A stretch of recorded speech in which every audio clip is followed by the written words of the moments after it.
Hola a todos, bienvenidos nuevamente a una clase express de Derecho Administrativo General. Como ya sabemos, estamos adelantando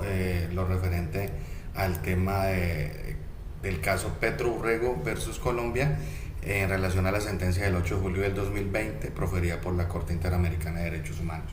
Vamos a dar paso de una vez a las exposiciones que tenemos pendientes el día de hoy. Le damos paso entonces a la compañera Givi Tatiana López Orjuela, que nos va a hablar sobre el caso concreto relacionado con esta sentencia. Bueno, en el análisis del caso concreto de la sentencia de Gustavo Petro versus Colombia, podemos encontrar que Gustavo Petro fue destituido e inhabilitado para poder aspirar a cargos públicos durante un periodo de 15 años, el 9 de diciembre de 2013, por la Sala Disciplinaria de la Procuraduría General de la Nación, que se encontraba en cabeza del doctor Alejandro Ordóñez, según ellos por haber incurrido en los delitos de falta gravísima contenida en el numeral 31 del artículo 48 del Código Disciplinario Único por la suscripción de los contratos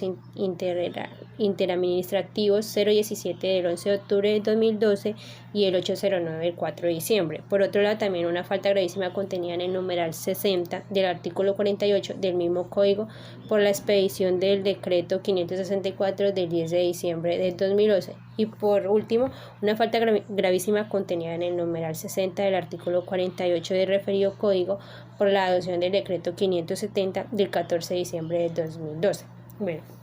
en los alegatos que se establecen, se da a conocer que Gustavo Petro se le vulneró las garantías judiciales consagradas en el artículo 8 de la Convención Americana, puesto que el órgano que impuso dicha sanción no era un juez competente, no hubo condena y las sanciones no se aplicaron como resultado de un proceso penal, ¿sí? También al no darle un buen uso a los requisitos que establece el artículo 23.2 del Convenio Americano para que proceda la restricción de los derechos políticos. En este caso, a él se le vieron vulnerados los derechos políticos, también se le vieron vulnerados el derecho al debido proceso, la protección judicial, la igualdad ante la ley y la prohibición de la discriminación. Por otro lado, tenemos que la aplicación del principio de complementariedad, ¿sí? El Estado señaló que los efectos de la sanción de destitución e inhabilitación quedaron suspendidas mientras la demanda de nulidad y restablecimiento del derecho era fallada a fondo por el Consejo de Estado. En este tiempo, Gustavo Petro tenía la posibilidad de concluir su mandato como alcalde de Bogotá. Por otro lado, la Corte consideraba que la decisión que había tomado el Consejo de Estado constituía un adecuado y oportuno control de convencionalidad, que en tanto cesó y reparó las violaciones de los derechos políticos que ocurrieron en perjuicio del señor Petro como resultado de dichas sanciones. También advirtió, por otro lado, que por la naturaleza del derecho afectado no fue subsanado totalmente la violación, pues el derecho al ejercicio de un cargo de elección popular fue interrumpido durante más de un mes por la sanción impuesta por la Procuraduría. Gracias, compañera Givi. Seguimos entonces con el tema de el derecho a las garantías judiciales y la protección judicial, lo cual va a ser expuesto por la compañera María Verónica Salinas Perilla. En precisamente este breve artículo o tema, habla de que en ese capítulo están especificando los enunciados y las garantías que tiene en el artículo 1, 8 y 9 de la Convención Americana de Derechos Humanos, que están en las garantías judiciales que aplican en un derecho disciplinario, en un proceso. También habla de que ya que se juzga que el señor Petro se vulneró el derecho a ser oído a tener un debido proceso disciplinario ante un juez competente en el artículo 8 de la Convención, tiene como finalidad asegurar y proteger y hacer valer los derechos de los demás ante cualquier órgano competente del Estado que tenga sobre la guarda de las garantías potestales. También habla que en el artículo 8 de su numeral segundo, están las garantías que se deben respetar el procedimiento administrativo, pero deben tener en cuenta que las decisiones que tomen para que se efectúe los derechos de las personas no se vulneren, no se estén violando o vulnerando. ya que cualquier decisión definitiva que tome este cargo o esté en el proceso se está violando un derecho fundamental en el debido proceso. También habla que la Corte señala de que por su naturaleza sancionatoria y el debido proceso aseguran que en el artículo 8 de la Convención Americana de Derechos Humanos deben ser respetados para adoptar una decisión no arbitraria al tribunal y deben tener en cuenta los argumentos de la Corte y así analizar el proceso administrativo del señor Petro para ver si se han cumplido las garantías que en el artículo 8 de la Convención se establecen. También la Corte considera que el proceso disciplinario del señor Petro se vulneró el principio de la jurisdiccionalidad, la garantía de la imparcialidad, el principio de presunción de inocencia y el derecho a la defensa. En los términos que están establecidos en el artículo 8, con su numeral 1 y segundo de la Convención Americana de Derechos Humanos. En relación con el artículo primero, en la misma convención, y también por ende que la Corte considera que es necesario que entrar al analizar las violaciones alegadas por la Comisión.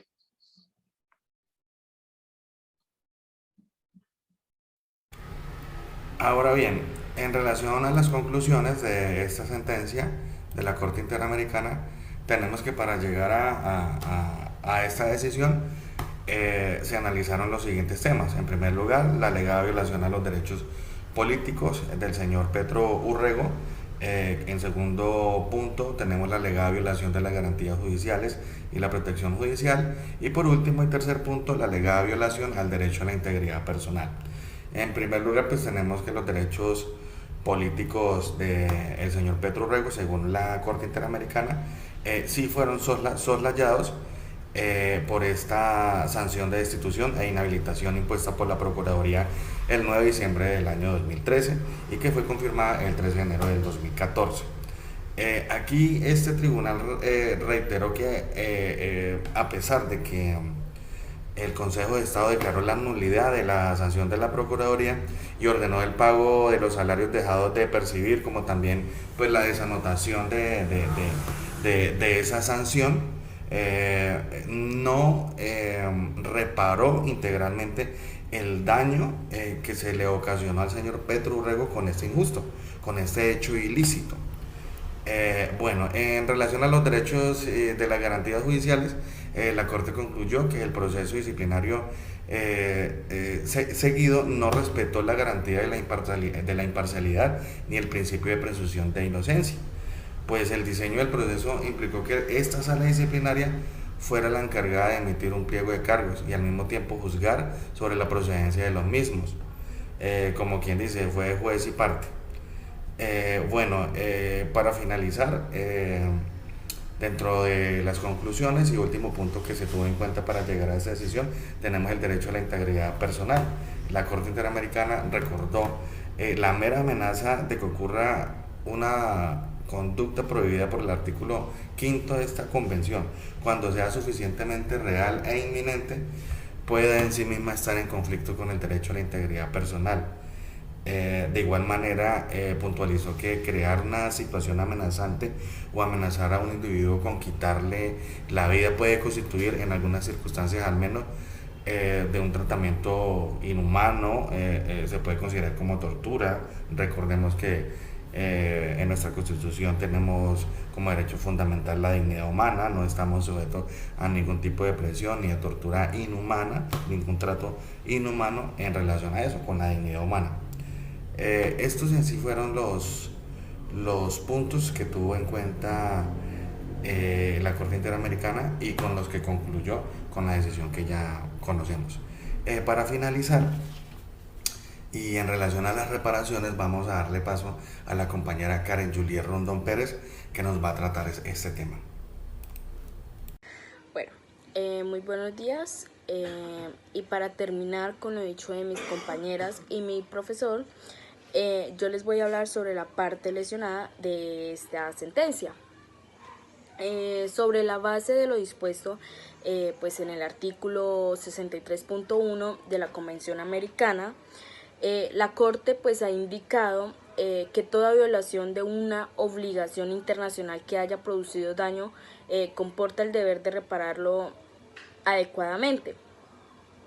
y que esa disposición recoge una norma consuetudinaria que constituye uno de los principios fundamentales del derecho internacional, que las reparaciones deben tener como un nexo causal con los hechos del caso y las violaciones declaradas, los daños acreditados, así como las medidas solicitadas para reparar estos daños respectivos. Por lo tanto, la Corte debe analizar o deberá analizar dicha concurrencia para pronunciarse debido y conforme pues al derecho. En esta abarcamos la parte lesionada,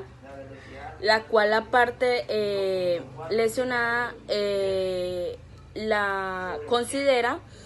que es Gustavo Francisco Petro Urrego, quien en su carácter de víctima pues de estas violaciones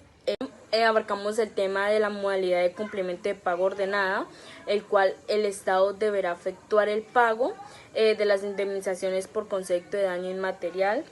y también el reintegro de pues, las costas y gastos establecidos en la presente sentencia.